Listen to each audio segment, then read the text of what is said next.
flood-affected families still waiting for rehabilitation and justice. Mr. Speaker, budgets are not merely fiscal instruments. They are political documents. They reflect choices, they reflect priorities, and they reveal who we as a state choose to serve. Last year I said that Pakistan deserves better. Today I say it again with more urgency. Pakistan deserves a budget that is progressive, people-centric, and protective of the most vulnerable in our society. Let us be honest. Economic growth means little if it does not translate into dignity for our people. GDP numbers mean little when 40% of our children are stunted and over 20 million remain out of school. Foreign reserves mean little. Foreign reserves mean little if our people cannot afford dal and roti. This is not the time for austerity to be imposed on the poor while luxuries remain for the privileged.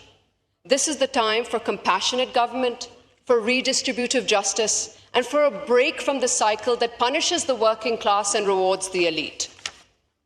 Mr. Speaker, we must invest in our human development. Education is not a luxury, but a human right.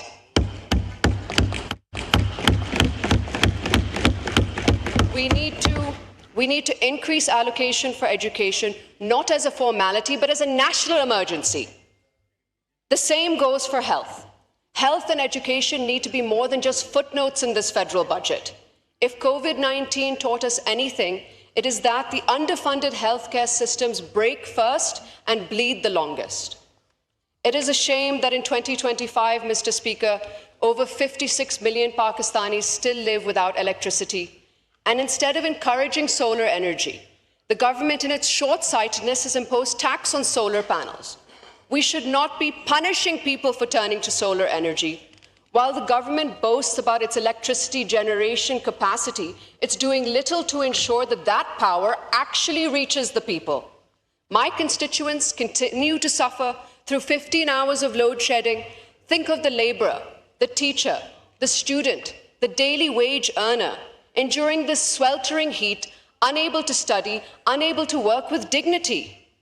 And now with these outrageous taxes on solar, they are being denied even the chance to find relief through clean, alternative and affordable energy. We in the Pakistan People's Party are proud that it was our leadership that launched the Benazir Income Support Program.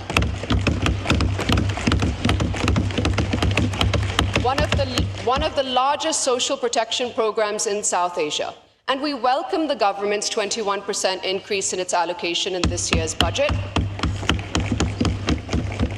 It is now time to expand its scope, link it to female literacy, and link it to health insurance.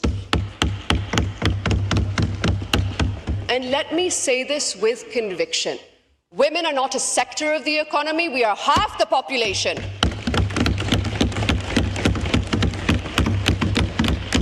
No economic plan can succeed if women remain excluded from opportunity, leadership, and policy making. Let this budget deliver meaningful steps for gender-inclusive growth, not just token allocations, but real mechanisms for empowerment. Mr. Speaker, any federal budget that fails to allocate sufficient resources to disaster preparedness, for clean energy, water conservation, and agricultural adaptation is simply irresponsible. We cannot talk about future-proofing Pakistan without talking about the climate crisis. And Sindh was the worst hit by the 2022 floods. And we are still waiting for our fair share of climate financing, disaster recovery, and resilience building. We in the Pakistan People's Party, under the leadership of Chairman Bilawal Bhutto Zardari, are proud that we have made 2.1 million flood-resistant houses.